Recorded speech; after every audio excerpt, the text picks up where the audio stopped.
नमस्कार मित्रांनो, सरासरी आपण महत्वाची घटना पाहत आहोत. मित्रांनो, एकत्र कुटुंब पद्धती असते, त्यामध्ये 5 ते 10 एकर 15 एकर शेती असते आणि एकत्र कुटुंब पद्धतीमध्ये एखादा असा सदस्य असतो की त्यांना स्वतःच्या नावावर जमीन करून घ्यायची असते आणि जी वडीलधारी मंडळी घरामधील असतात त्यांचं एकच मत असतं की आपलं घर चांगलं आहे, भागात पै पाहुणे आहेत, आपलं नाव मोठं आहे, कुटुंबाचं नाव मोठं आहे, त्यामुळे इतर मंडळी जे असतात किंवा सहहिस्सेदार जे असतात ते वाटणी करून त्या व्यक्तीला देत नाहीत.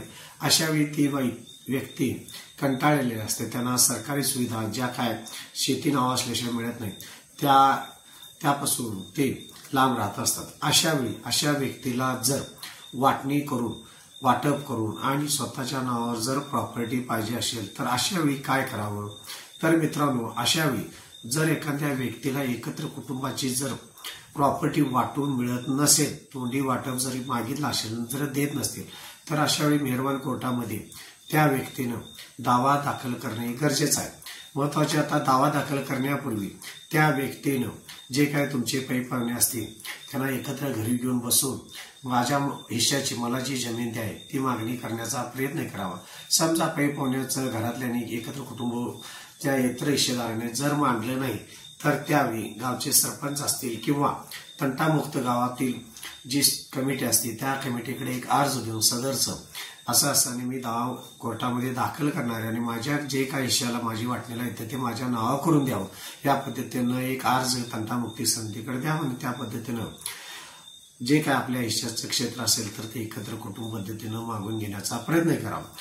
नसेल तर त्यावेळी तुम्ही तहसीलदार यांच्याकडे काही कलमांतर्गत तुम्ही वाटणी मागू शकताय.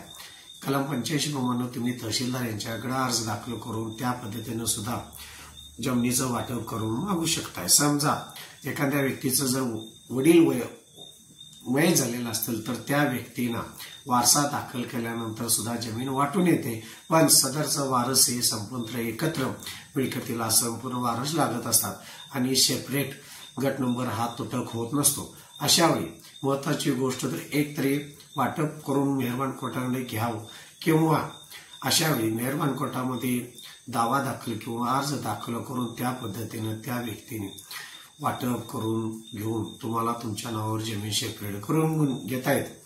मित्रांनो, मेहरबान कोर्टाची ज्यावेळी तुम्ही पायरी चढत असता त्यावेळी सामंजस्यपणानं जर तुमच्या घरामध्ये वाटप होऊन जर मिळत असेल तर सामंजस्यपणानं वाटप करून घेतलेलं अतिशय चांगलं. कारण ज्यावेळी कोर्टाची पायरी चढली जाते त्यावेळी तुमच्या एकत्र कुटुंबामध्ये असणारा जो काय प्रेमळ नातेसंबंध आहे त्याच्यामध्ये फूट येण्याची शक्यता असते. त्याच पद्धतीनं इतर कोर्ट कचेरी, वकील फी असे अनेक खर्च शारीरिक, मानसिक आणि आर्थिक त्रास होण्याची शक्यता असते. त्यामुळे जास्तीत जास्त घरामध्ये जर तुम्हाला तुमच्या नावावर जमीन पाहिजे असेल तर आधी तुमच्या घरातली बैठक घ्या. त्यामध्ये जर विषय संपत नसेल तर पै पाहुणी जवळ बोलवा, त्यांना बैठक घ्या. त्यामध्ये जर विषय संपत असेल तर पहा, नसेल तर तंटामुक्ती यांच्याकडे तक्रार अर्ज देऊन त्यामध्ये वाटप करून घेऊन तुमच्या नावावर जमीन करण्याचा प्रयत्न करा.